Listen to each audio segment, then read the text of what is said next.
Bonjour et bienvenue à Lumière du Monde, votre émission diocésaine. Ici James en compagnie de Anne. Bonjour James et bonjour à vous à la maison. Anne, on est le 3e dimanche de l'Avent. Noël est à nos portes. Noël est à nos portes et c'est notre dernière émission avant cette grande fête. D'ailleurs, à ce propos, Monsieur le cardinal Lacroix nous offre ses vœux pour Noël et le Nouvel An. On poursuit nos méditations de l'Avent avec Hélène Brassard qui nous parle cette semaine de Saint Jean-Baptiste. Et puis on se rend chez les Brunet qui nous montrent comment eux vivent Noël en famille. Et puis pour commencer, on rencontre le frère Jasmin, un frère du Sacré-Cœur, qui a une passion bien à propos, les crèches. Bonne émission!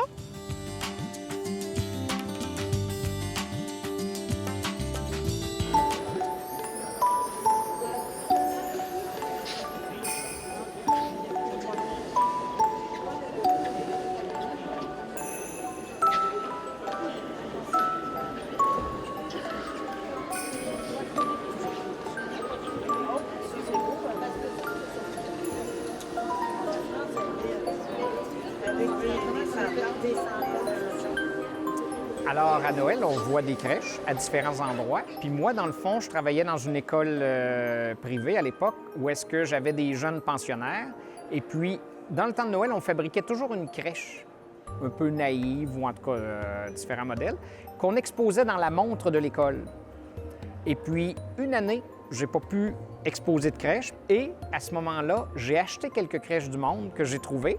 Je les ai ramenés, exposés, et les gens ont trouvé ça tellement beau. Ils ont dit, on aimerait ça d'année en année en avoir. Et là, il y a des gens qui se sont mis à m'en donner. Il y a des gens qui m'ont donné de l'argent pour que j'en achète. Il y a des missionnaires qui m'en ont ramené. Alors, ça m'a permis comme ça de monter une petite collection. Alors, des crèches, j'en ai combien? Alors, j'en ai à peu près 250 de 100 pays différents du monde.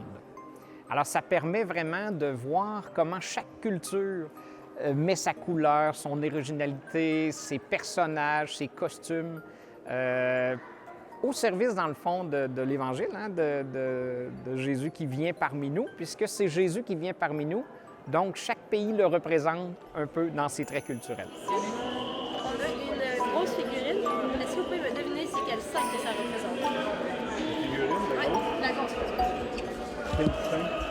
Et un moyen, je dirais, d'évangéliser, bien, c'est d'impliquer des jeunes dans ces expositions-là. Les jeunes deviennent des guides.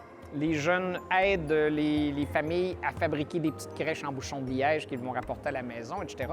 Alors, quand les jeunes se mettent en action pour annoncer Jésus-Christ, pour en parler, inévitablement, il y a tout un bout de chemin qui se fait à l'intérieur d'eux-mêmes. Je suis guide pour les crèches aujourd'hui. J'explique les sens de chacune des crèches qui viennent de différents pays à travers le monde.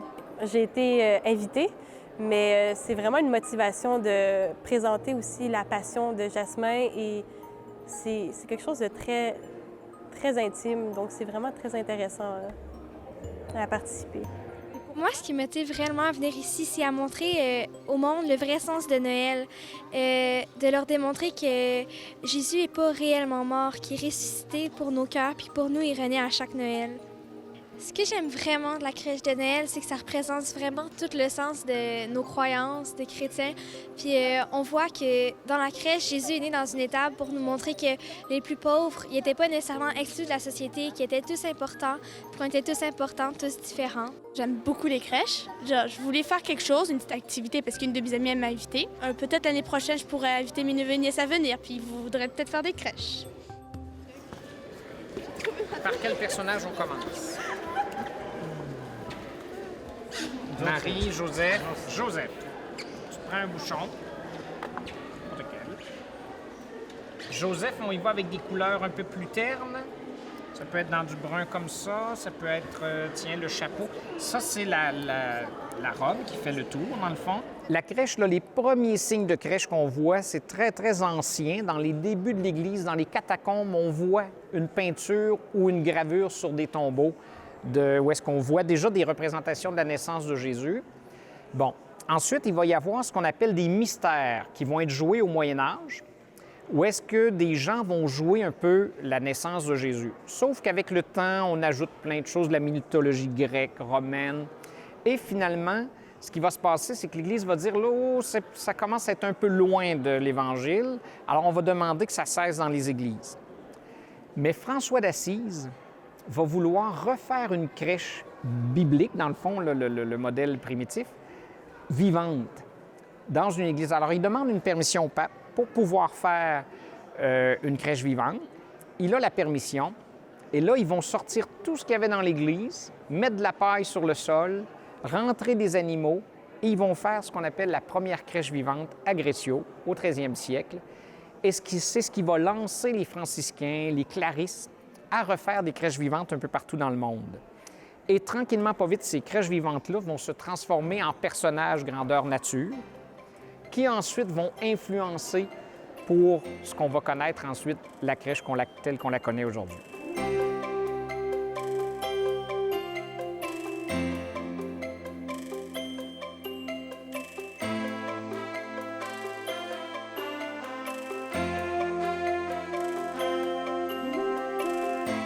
On s'occupe exclusivement, une petite équipe de 7 à 9, de l'exposition, guider les gens à travers le monde à moindre coût. Ah ben c'est sûr que moi j'aime tout l'aspect que chaque culture apporte, où est-ce que tu as vraiment la partie d'identité de chaque artisan qui est communiquée par la crèche. Que ce soit une crèche canadienne de Nicole Lemieux, il y a un mouton noir, mais c'est pour symboliser l'ouverture et l'accueil de tous, même si tu es le seul étranger. Ou sinon d'autres crèches thaïlandaise, où est-ce que même si tes parents sont d'une autre confession, tu peux t'affirmer dans ta foi catholique. D'autres crèches que, mettons, Madagascar, par exemple, tu as l'arbre de vie, que ça, je m'amuse à dire que c'est le couteau suisse des arbres, où est-ce qu'il te procure en eau, en bois pour bateau, maison, puis il donne du fruit. C'est un tout inclus. Bref, chaque nuance et subtilité que chacune apporte. C'est sûr que les personnages importants de la crèche, que sont Jésus, Marie, Joseph, les trois personnages importants, nous apprennent énormément sur notre façon d'être chrétien. Dans le fond, le personnage central, je pense que c'est Jésus, hein? On ne peut pas se le cacher. Alors, Jésus, c'est celui qui se fait tout petit, celui qui vient parmi nous humblement. Ça, c'est un beau modèle de chrétien. On n'a pas à s'imposer, on n'a pas à faire les grands ou quoi que ce soit. Simplement aller vers le monde de façon tout simple, comme un enfant. Et Jésus accueille autant les pauvres, les marginaux, que sont à l'époque les bergers, que les grands, les savants, les intellectuels, que sont les mages. Alors, pour moi, cette ouverture de Jésus à tout le monde, puis son intérêt justement à accueillir tous, c'est vraiment un modèle un bel exemple.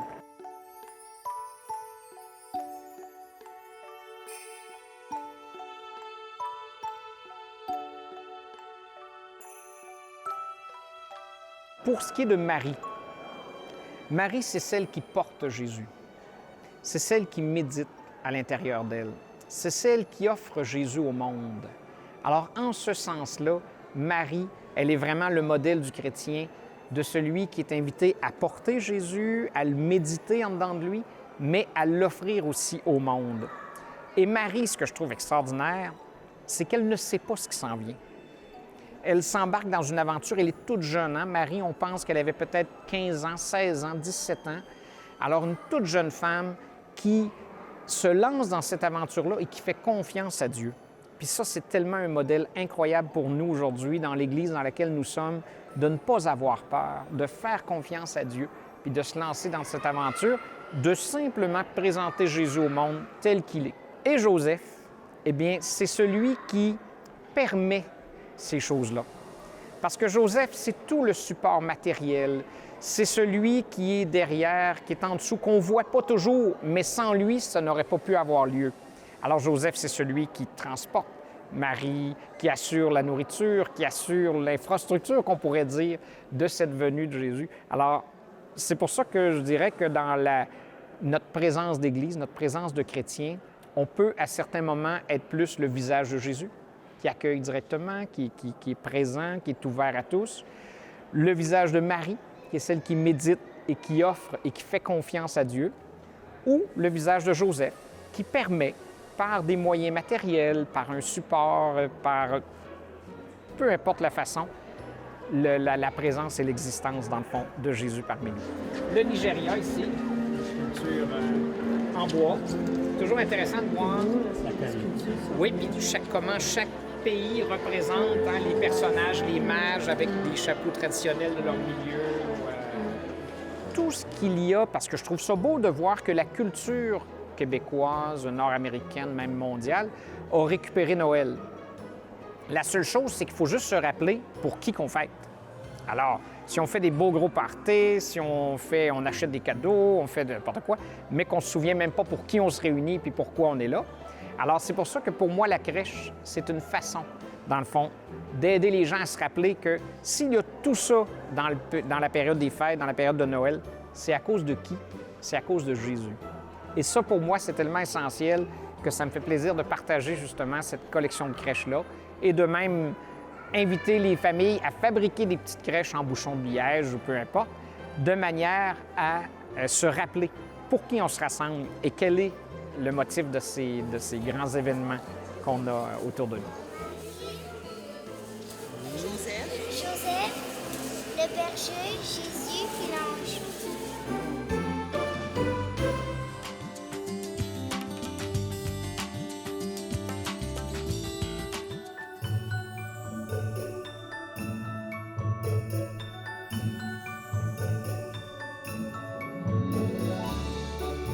Chers amis, la paix soit avec vous. Vous êtes très nombreux à visionner notre programme Lumière du monde. À l'approche de Noël et du Nouvel An, il me fait plaisir de vous offrir mes vœux les meilleurs. Noël, c'est accueillir celui qui est la lumière du monde, Jésus-Christ. Il est né dans la nuit d'un monde qui attendait un sauveur, une délivrance, des jours meilleurs. Dieu notre Père a envoyé son Fils Jésus car il a tellement aimé le monde qu'il a voulu que ce monde découvre la lumière qui éclaire, réchauffe et purifie. Cette lumière, c'est l'amour qui ouvre à la vie nouvelle, à de nouveaux départs, lumière qui ouvre à l'espérance et à la joie.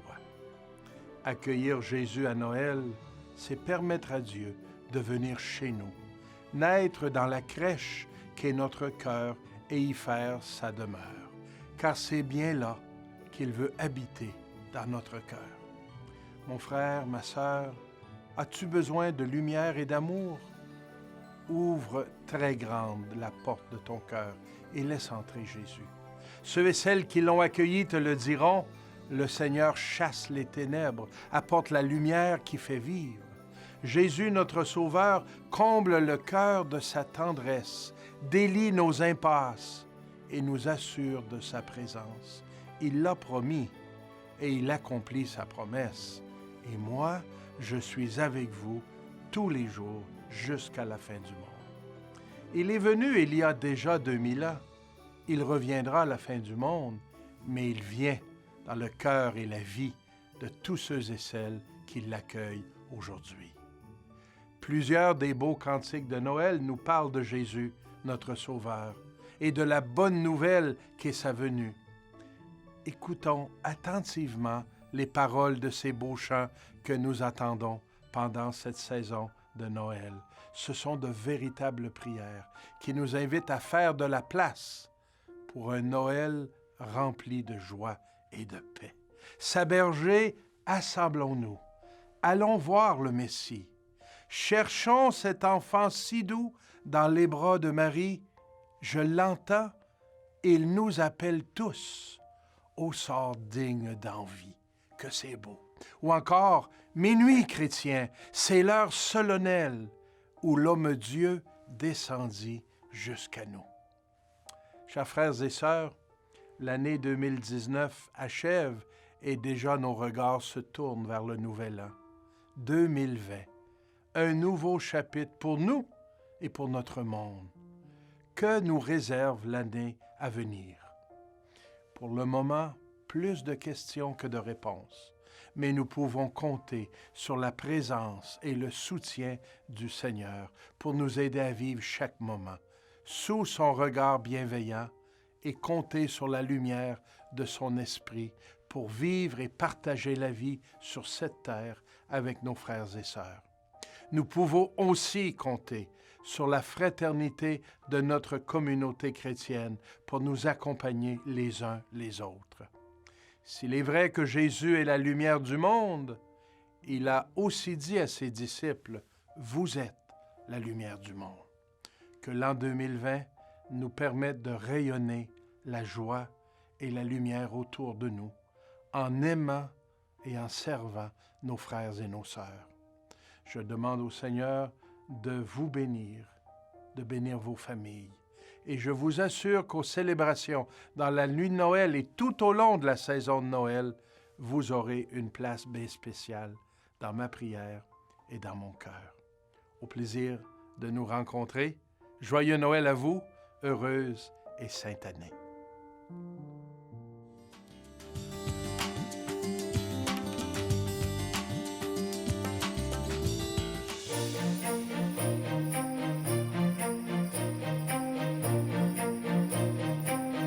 Alors, bonjour frères et sœurs, nous entrons dans la 3e semaine de l'Avent. Êtes-vous énervé un petit peu, fébrile? Moi, j'ai même pas de mots pour expliquer la beauté de la préparation de Noël. Hein? On a préparé nos sapins. Regardez-moi ce merveilleux sapin. Moi, quand je regarde mon sapin, je suis déjà toute remplie de joie. On voit toute cette féerie hein, qui surgit, qu'on sent, mais il y a cette partie aussi dans laquelle on est appelé, hein? On est entré en nous, on est entré dans cette partie de notre être, là. C'est cette partie de notre cœur là, qu'on a été appelé dès le début dans cette attente de notre Sauveur. J'aimerais ça qu'on prenne la parole vraiment dans Matthieu, Saint Matthieu, qui nous parle de baptiste. Vous savez que Jean le Baptiste était celui qu'on dit qui était devant Jésus pour l'annoncer. Pourtant, fait surprenant qu'il y a eu un petit doute à un moment donné. Hein? Et ce petit doute-là, parfois, ça nous met aussi en situation nous-mêmes concernant tout ce que nous avons entendu sur Jésus depuis des années qu'on nous parle de Jésus et qu'on a parfois ces doutes à l'intérieur de nous. Parce que Jean-Baptiste a eu ce petit doute. Hein? Peut-être qu'il attendait un sauveur différent de celui qui est arrivé. Hein? Êtes-vous sûr que c'est bien lui? Hein?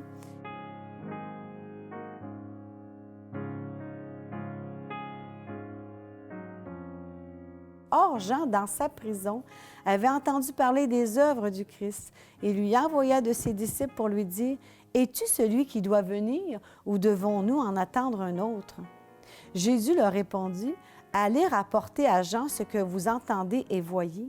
Les aveugles voient et les boiteux marchent. Les lépreux sont purifiés et les sourds entendent.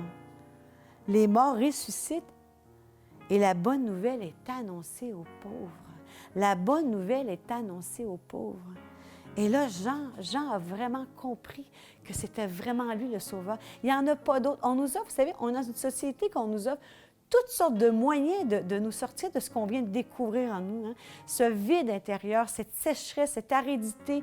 C'est même, vous savez, on est juste avant Noël et des gens déjà vivent une tristesse, ne sont pas entrés dans cette espérance. Il y a vraiment ce gouffre qui vient encore une fois vraiment envelopper. Pourtant, Jean le Baptiste, dans ce doute, a réouvert au fond de son cœur en disant « Est-ce bien lui? » Et c'est ça qu'il faut se dire, nous. Est-ce bien Jésus? Puis oui, c'est lui. Il veut venir transformer ta vie. Il veut entrer en ton cœur. Il veut venir te bouleverser pour que ta vie prenne un élan nouveau, que tu reprennes vie parce que tu es l'enfant de Dieu, d'un Père qui nous aime. Et c'est pour ça que Jésus est venu. Il est notre salut, le seul qui nous a tellement aimés pour nous faire goûter le Père.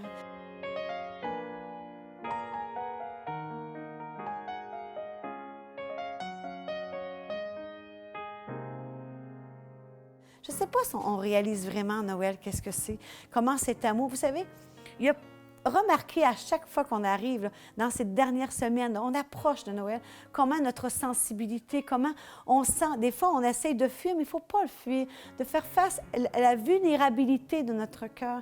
C'est comme si le cri de notre cœur nous appelait vers Jésus. C'est comme si ce cri disait, regarde, ton Sauveur est là. Il veut s'ouvrir à cette grâce. C'est l'Esprit Saint en nous qui nous appelle à ouvrir, à sortir de la prison, parce que Baptiste, sa prison, ce n'est pas simplement la prison avec des barreaux, c'est la prison du doute, de ne pas croire qu'on est assez aimé. C'est faux. Jésus est vraiment venu et il veut aujourd'hui, hein, dans les jours qui vont venir, renaître à nouveau en nous, te redonner ce sens. Je le répète souvent parce qu'on s'écarte en pensant que ce n'est pas possible, mais tout est possible. La nuit de Noël, cette nuit qu'on attend, là, où ce que, vous savez, les bergers et tout le peuple qui attendaient la venue de Jésus, là, qu'ils étaient dans cette pauvreté, dans cette crèche froide aussi, Marie et Joseph, mais il y avait cette joie, cette espérance. Vous savez, l'étoile qui brillait, c'est l'étoile qui brille en ton cœur, qui te dit qu'il y a cette espérance possible, que ce vide que tu portes va être rempli par cette présence amoureuse qui vient de l'amour de Jésus par l'Esprit Saint.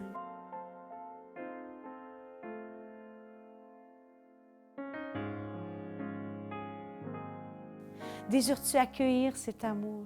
Veux-tu vraiment continuer à descendre?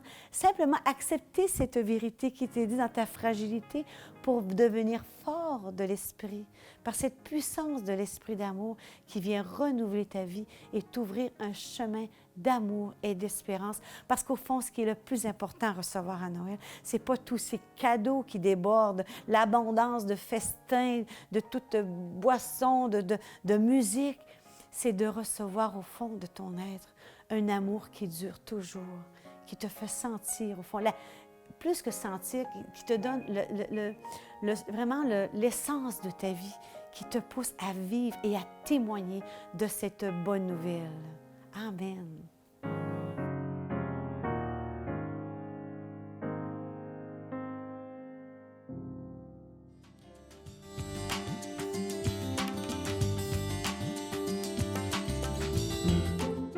Bonjour tout le monde! Aujourd'hui, on est venu visiter une famille parce qu'on se disait, pour se préparer à Noël, pour bien vivre Noël, comment on fait? Alors, on est venu voir une famille chrétienne, pratiquante, qui prie, pour voir comment ils se préparent, eux autres, à la belle fête de Noël, pour pas entrer trop dans la surconsommation, mais vivre ça avec le cœur. Comment eux autres, ils font avec 4 jeunes enfants? Bonjour! Merci de m'accueillir.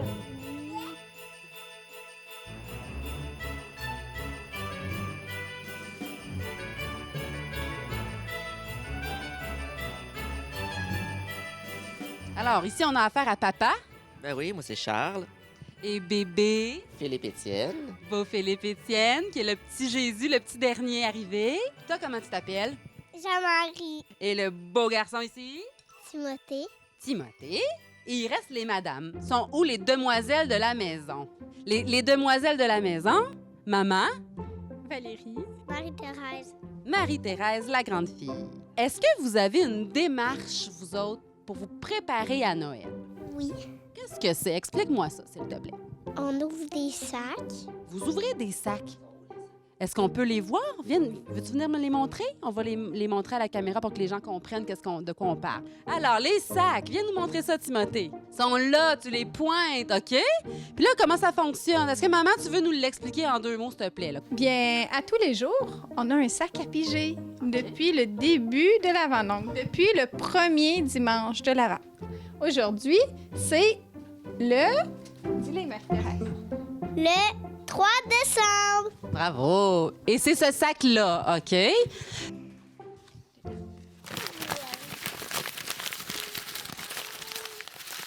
3 décembre.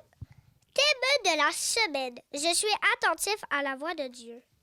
Wow! À tous les jours, il y a la parole de Dieu, il y a une prière, il y a un geste à poser pour nous amener un peu plus vers Jésus.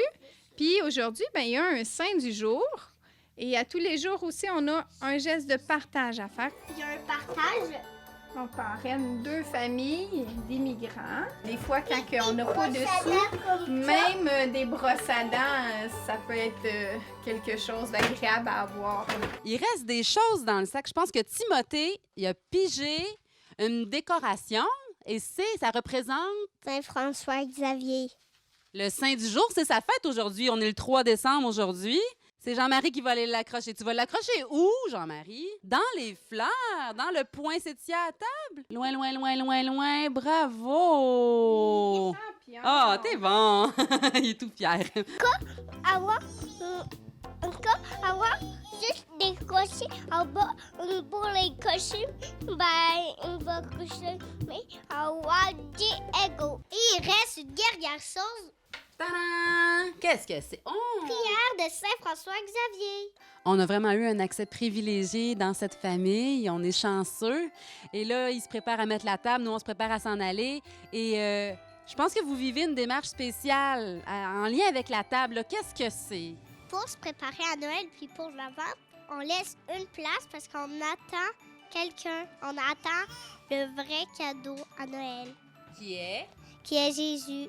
Donc, vous mettez une place de plus que le nombre que vous avez besoin pour Jésus. Oui. Wow! Ben, bon appétit, bonne fin de soirée, bon temps de l'Avent, bonne préparation à Noël. À bientôt!